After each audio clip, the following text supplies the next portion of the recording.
Halo, Assalamualaikum warahmatullahi wabarakatuh. Selamat datang di podcast Sehati, podcastnya Kanwil Kemenak Jawa Barat. Kami ada untuk Indonesia Hebat. Hari ini spesial sekali karena saya bersama tim podcast Sehati sedang berada di kantor Badan Kepegawaian Negara Kanrek 3 Bandung, Jalan Surapati nomor 10. Saat ini Kanwil Kemenak Jawa Barat sedang melaksanakan tes seleksi kompetensi CP3K tahun formasi 2023. Warga Jabar, saat ini saya sudah bersama dengan Kepala Bagian Tata Usaha Kanwil Kementerian Agama Provinsi Jawa Barat, Bapak Dr. Andes Haji Muhammad Ali Abdul Latif, MAG. Selamat siang Bapak. Siang. Apa kabar? Alhamdulillah. Terima kasih sebelumnya sudah melakukan kunjungan ya Pak ya, kunjungan dan meninjau pelaksanaan CP3K seleksi kompetensi tahun formasi 2023 Kementerian Agama. Sebelumnya sambil jalan boleh ya Pak ya? Boleh. Sebelumnya tadi saya sempat berbincang dengan panitia. Katanya ada 12.091 orang yang mendaftar ke Kemenak Jabar tahun ini. Ternyata banyak ya peminatnya. Karena saya kemarin sempat juga ngobrol sama Kemenkes, yang paling banyak itu Kementerian Agama. Ya memang Kementerian Agama Provinsi Jawa Barat itu kemarin kita mendapat pendaftaran itu yang daftar ke kita sekitar 12 ribuan tadi lebih ya. Dan memang ini pendaftar terbanyak di seluruh provinsi di Indonesia. Meskipun sebenarnya kuota kita hanya 401 gitu. Tapi dari 12.000 itu maaf Pak, cuman 401. 401 untuk formasi CP3K ya, CP3K di Kementerian Agama Provinsi Jawa Barat itu pun juga terbagi dua, 401 itu ada yang untuk formasi khusus dan untuk formasi umum gitu. Formasi khusus, formasi umum banyak yang masih bingung ya Pak, bedanya apa? Jadi secara umum kan terbagi dua dulu ya, bahwa sekarang ini tes itu kan ada dua, CASN itu ada tes untuk CASN PNS dan ada tes CASN untuk CP3K. Nah, formasi untuk CASN, ASN itu khusus untuk dosen. Ya, S2 kan gitu. Nah, kalau untuk CP3K itu adalah untuk formasi umum dan formasi khusus. Formasi khusus itu adalah yang telah melaksanakan honorer di Kementerian Agama lebih dari 2 tahun, dia itu melaksanakan apakah menjadi guru, apakah menjadi honorer administratif misalnya di Kemenak atau di Kanwil atau di KUA. Nah, kalau untuk CP3K umum mereka adalah yang tidak honor di Kementerian Agama. Tetapi tetap harus punya pengalaman juga dia. Iya. Jadi ada kayak bukti dia pernah melakukan pekerjaan. Ya, misalnya gitu. Untuk CP3K formasi umum, untuk formasi penata komputer misalnya. Nah, tetap dia itu harus ada surat keterangan pengalaman selama 2 tahun dia melaksanakan pekerjaan yang berkaitan dengan misalnya formasi penata komputer tersebut. Apakah dari perusahaan, apakah dari swasta misalnya dan lain sebagainya gitu. Tapi termasuk ini ya Pak, kayak ada yang nanya netizen katanya, kalau formasi khusus itu sudah pasti lulus karena kan bahasnya udah formasi khusus katanya gitu. Apalagi kadang sudah mengabdi bertahun-tahun. Bukan otomatis gitu, atau bagaimana? Bukan otomatis khusus karena memang yang disebut khusus itu adalah untuk formasi yang telah melaksanakan honorer. Jadi artinya kalau dia bukan honorer di Kemenak, dia nggak bisa masuk formasi tersebut. Nah, di antara formasi itu ya tentu harus juga dia melaksanakan tes seleksi ini kan gitu. Karena memang di dalam tes itu ada passing grade ya, ada kemampuan dasar yang memang harus dia itu lolos gitu. Jadi tidak semua CP3K bisa lolos otomatis gitu. Tapi tetap ya Pak, dia mau mengabdinya 10 tahun, 20 tahun, bahkan yang 30 tahun lebih juga kalau misalnya dia tidak memenuhi passing grade, tetap aja dia tidak bisa. Dan itu termasuk tergantung kuotanya juga nanti. Misalnya kalau untuk guru ada kuotanya 50, ya kita ambil nanti yang terbesar seperti apa. Ya nanti kan di ranking ya. Terkait ini Pak, ada undang-undang terbaru mengenai ASN dan P3K. Itu tuh kalau nggak salah itu undang-undang ASN nomor 2023. Itu kan banyak kesamaan hak yang didapatkan hampir ada perubahan ya Pak ya. Jadi katanya sama-sama mendapat pensiun. Itu tanggapan Bapak gimana?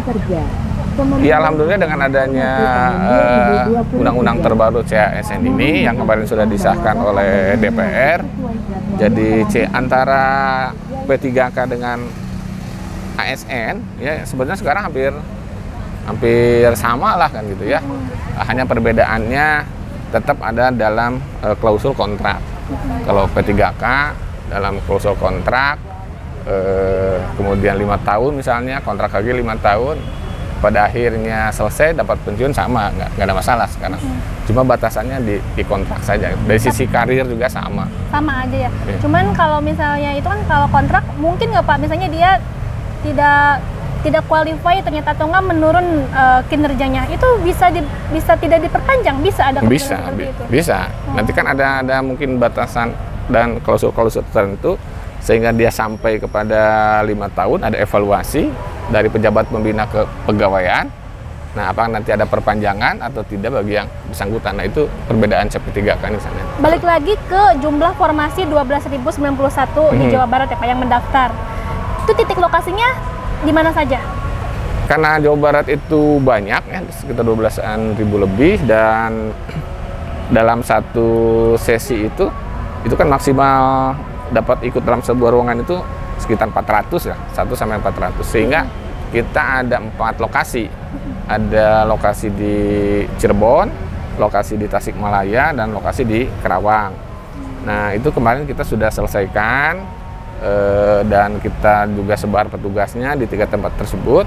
Kemudian sisanya yang sekarang 6 ribuan kita fokuskan di Bandung di sini. Oh, jadi di Bandung ini ada 6.000 orang, 6.000 lebih ya Pak? Iya. 6.000 lebih yang mengikuti. Berarti berapa hari tuh Pak di sini?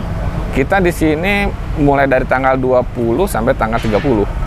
Kurang lebih selama 10 hari ini ya kita fokus untuk 6.000 pegawai yang melaksanakan tes. Luar biasa ya, Ya. Banyak peminatnya.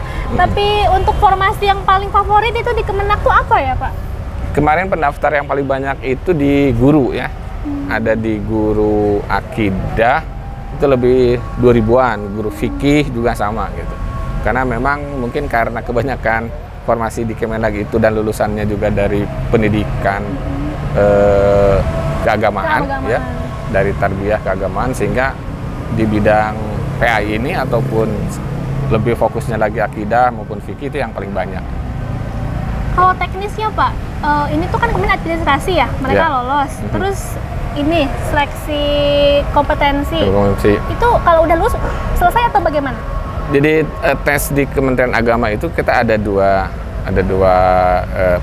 tahapan kegiatan. Satu adalah tes yang sekarang dilaksanakan atau yang kemarin sudah dilaksanakan di beberapa itu kabupaten kota itu. Nah, pelaksanaan tes kemampuan teknis, kemudian sosial kultural ya, kemudian juga ada wawancara, nah kemudian manajemen. Nah, dari 4 ini itu untuk pelaksanaan tes sekarang. Selesai sekarang nanti tes ini mungkin beberapa waktu ke depan kita akan melaksanakan tes tahap yang keduanya, yaitu tes moderasi beragama. Nah, itu dilaksanakannya nanti di tiap kabupaten kota masing-masing itu nanti. Jadi kalau sesuai lolos passing grade ada tes lagi? Enggak, maksudnya tes yang sekarang ini nanti dengan tes moderasi beragama itu nanti nilainya disatukan. Disatukan nilainya gitu. Berarti mereka semua ini yang 6.000 ini tuh ya, yang 12.000 ya. Mohon maaf. Nanti ada tes moderasi. Nah, itu nilainya nanti disatukan antara tes ini dengan tes moderasi, baru nanti kita lihat. Oke, Bapak. Terakhir, ucapan dan selamat berjuang untuk para calon P3K di Kanwil Kemenak Jawa Barat. Kami ucapkan selamat ya, sekarang melaksanakan tes, selamat berjuang kepada adik-adik, teman-teman, bapak dan ibu semua para peserta tes CP3K di lingkungan Kanwil Kementerian Agama Provinsi Jawa Barat. Saya berharap mudah-mudahan dapat melaksanakannya dengan lancar, tanpa hambatan, dan dengan sesuai kemampuan ya yang ada pada diri kita masing-masing. Mudah-mudahan nanti mendapatkan yang terbaik, percaya diri, semangat, dan tidak perlu ada perasaan macam-macam, tidak perlu tanya kiri kanan dapat yang membantu siapa dan sebagainya. karena kemampuan itu ada datang dari Bapak dan Ibu sendiri, dan kami hanya bisa memberikan fasilitas pelaksanaan tes, kemampuan, dan hasilnya ada pada Bapak dan Ibu semua. Terima kasih. Wargi Jabar, demikianlah informasi mengenai CP3K di Kanwil Kementerian Agama Provinsi Jawa Barat. Kita doakan sama-sama supaya teman-teman kita yang sedang berjuang 12.091 orang itu sama-sama bisa mendapatkan hasil terbaik dan lulus dengan penuh berkah dan penuh kebaikan. Sampai ketemu di podcast Sehati selanjutnya. Podcast Sehati, podcastnya Kanwil Kementerian Agama Provinsi Jawa Barat. Kami ada untuk Indonesia Hebat.